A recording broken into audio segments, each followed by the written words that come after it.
Actually अभी ये popcorn खाते हुए वीडियो एडिट कर रहा था, तो मैं सडनली देखा कि जो टीम है जिन्होंने वीएफएक्स किया है इस मूवी के ऊपर, फायरफ्लाई क्रिएटिव स्टूडियोज, उन्होंने एक वीडियो पोस्ट करी 7 days पहले। मैंने पता नहीं अब तक कैसे नहीं देखी, वीएफएक्स ब्रेक डाउन करते हुए कि उन्होंने वो लुक कैसे क्रिएट किया है अश्वत्थामा का। मैंने सोचा कि उन पे एक नजर डालते हैं और देखते हैं कि जो उनका प्रोसेस है और जो मैंने प्रोसेस सोचा उसमें कितना डिफरेंस है।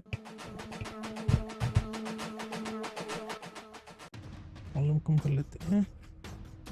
ओके, पुराना अमिताभ बच्चन की फोटोज।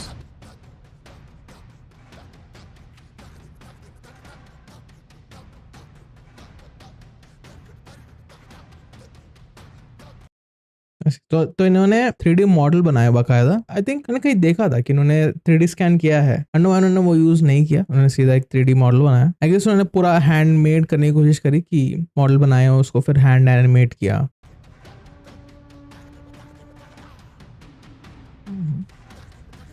अलग अलग इटरेशंस की कौन कौन से डिजाइन ऑप्शंस अवेलेबल थे।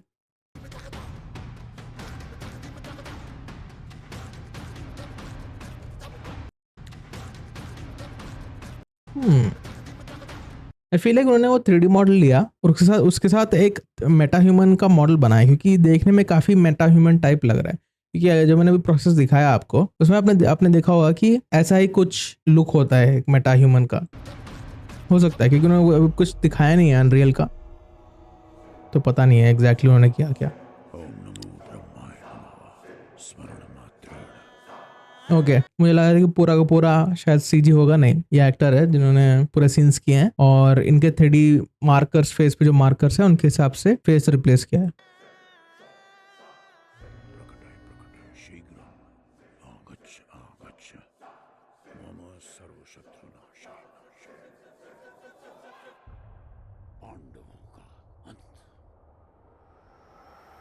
इसका एक फायदा ये भी होता है कि क्योंकि आप एक रियल एक्टर को वहाँ पे कैप्चर कर रहे हैं, तो आपके पास लाइटिंग इन्फॉर्मेशन होती है कि उनके फेस पे लाइटिंग कहाँ से आ रही है, किस डायरेक्शन से लाइट पड़ रही है, कहाँ शैडोज पड़ रहे हैं। आपके पास एक एग्जैक्ट कॉपी होती है जिसकी मदद से आप 3D मॉडल है उस पर लाइटिंग ऐड कर सकते हैं। जैसे आपने यहाँ पे देखा कि ये बिना लाइटिंग और लाइटिंग के साथ, क्योंकि उनके पास एक रेफरेंस है कि कहाँ से लाइट आ रही है, तो वो एक रेफरेंस के साथ लाइटिंग भी कर सकते हैं।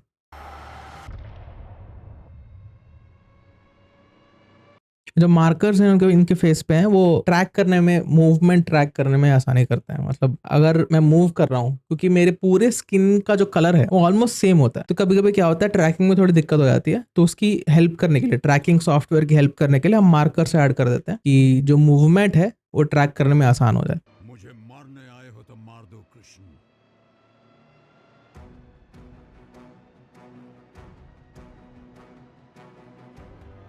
मुझे मारने आए हो तो मार दो कृष्ण।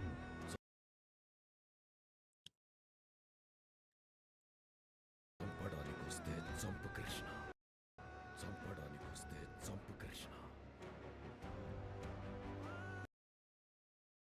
देखिए, आप जब भी ग्रीन स्क्रीन के साथ काम करते हैं ना, तो लाइटिंग काफी मुश्किल हो जाती है, क्योंकि ग्रीन स्क्रीन पे लाइट काफी इवन होना चाहिए। जैसे कि अभी मैं जो ग्रीन स्क्रीन यूज कर रहा था इस पहले वीडियो में, उसके ऊपर लाइटिंग काफी इवन होनी चाहिए। क्योंकि अगर आप देखेंगे मार्वल मूवीज के एक कंसिस्टेंट कंप्लेंट ये हो गई है कि उनका काफी फ्लैट लुक रहता है। उनका फ्लैट लुक इसलिए रहता है क्योंकि उनको एक इवन लाइटिंग मेंटेन करनी होती है, क्योंकि वो मोस्टली ग्रीन स्क्रीन यूज कर रहे होते हैं। तो उस केस में लाइटिंग काफी इंपॉर्टेंट हो जाती है, क्योंकि यहाँ पे काफी कॉन्ट्रास्ट लाइटिंग है, इसलिए जो है जो ट्रैकिंग और कीइंग वगैरह होगी वो काफी मुश्किल होगी। तो मुझे लगता है कि उन्होंने ये जो फेशियल, ये जो एक्टर यहाँ पे लाइंस बोल रहे हैं, मुझे लगता है उन्होंने वो एनिमेशन यूज की होगी, उन्होंने वो रेफरेंस के लिए यूज की हो सकती है। ये हो सकता है कि उन्होंने बाद में मोशन कैप्चर किया हो या फिर हैंड एनिमेट किया हो फ्रेम बाय फ्रेम, जैसे कि जिमनी मैन जिसकी मैं बात कर रहा था, या तो वो किया होगा या फिर आईफोन यूज करके मोशन कैप्चर किया होगा, जो हमने अभी दिखाया था लाइव लिंक को यूज करके।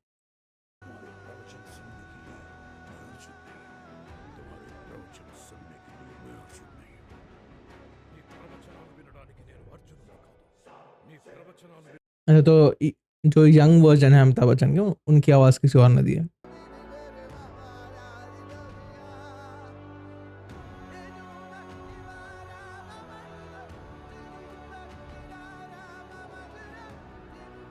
चलाओ अपना चक्र और मार दो मुझे। तो चलाओ अपना चक्र और मार दो मुझे। एक चीज आप नोटिस करेंगे कि जो फेशियल एक्सप्रेशंस हैं वो काफी फ्लैट है।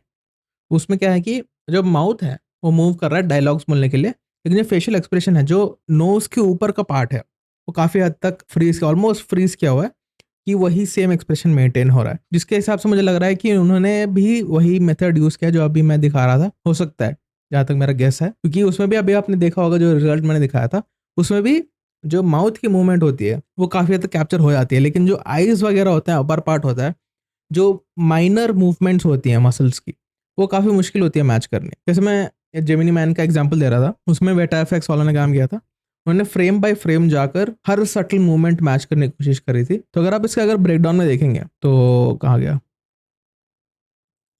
ये देखिए, जो एक्सप्रेशन है उन्होंने मोशन कैप्चर तो लिया ही, motion capture as a reference लेके उन्होंने प्राइमरी एनिमेशन कर ली, लेकिन उसके बाद वो by hand her frame by frame जाके हर एक्सप्रेशन को ट्वीक कर रहे हैं कि कौन सी मसल कहाँ मूव कर रही है, लिप की प्लेसमेंट क्या है, चीक की प्लेसमेंट क्या है, फ्रेम बाय फ्रेम वो मैच करने की कोशिश कर रहे हैं कि यहाँ पर जो रिंकल्स हैं, जब वो ऐसे आईब्रोज मूव होती है, वो मसल्स की मूवमेंट कैसे होती है, ईयर्स की प्लेसमेंट क्या है, वगैरह वगैरह। एंड हियर मुझे नहीं लगता कि उन्होंने वो प्रोसेस किया है, उन्होंने बेसिक मोशन कैप्चर किया है, तो उसके हिसाब से जो रिजल्ट है आपको दिख रहा है। मैं I am not blaming the studio by the way, ठीक है, क्योंकि एक मूवी के पीछे टाइमलाइन होती है, एक बजट कंस्ट्रेंट होता है, तो उसके हिसाब से I think they have done a really amazing job. And finally matter ये करता है कि मूवी में क्या वो अपना पार्ट निभा पा रही है, क्योंकि at the end of the day that is what matters. Movie में उसका पार्ट जो भी है, उस एनिमेशन का, उस वीएफएक्स सीजी पार्ट का, अगर वो पार्ट वो फुलफिल कर लेती है तो it is successful, and I feel like this was successful. अंदिंचु चक्रम विधिंचु निशिक्षणे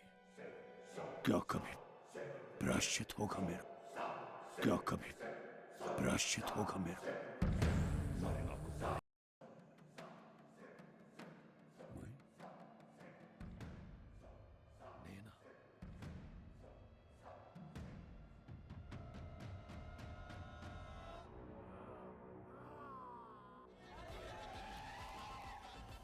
इसमें एनिमेशन के बारे में कुछ नहीं दिखाया, उन्होंने बस मॉडल दिखाया फॉर रेफरेंस, एंड लेयर्स दिखाए जो भी थे, लेकिन आई विश उन्हें दिखाया होता कि उन्होंने वो मॉडल कैसे बनाया एंड वो एनिमेट कैसे किया, क्योंकि at this point of time I am still not sure कि उन्होंने क्या प्रोसेस फॉलो किया, क्योंकि अगर अगर हम यहाँ पे देखेंगे उन्होंने ऐसे दिखाया है कि प्रॉपर प्रोसेस उन्होंने फ्रेम बाय फ्रेम एनिमेट किया, क्या किया, वगैरह वगैरह। I think this is their internal software जो भी है, जो एनिमेशन के लिए यूज़ कर रहे हैं, I don't know what it is called. ये जो बड़े बड़े वीएफएक्स कंपनीज होती हैं, उनके खुद के सॉफ्टवेयर होते हैं जो बाहर के लोगों के लिए अवेलेबल नहीं होते हैं। इसमें एक बार देख लेते हैं, शायद कुछ दिखे। Looking for Ashwatthama related scenes, बाकी वीएफएक्स में अपने आप देख लो। ओह ये रहा, तो उनके पास 3D स्कैन था, तो शायद उन्होंने 3D स्कैन के हेल्प से ही बनाया हो, या फिर पता नहीं। Exactly in depth break down नहीं है हमारे पास बेसिकली,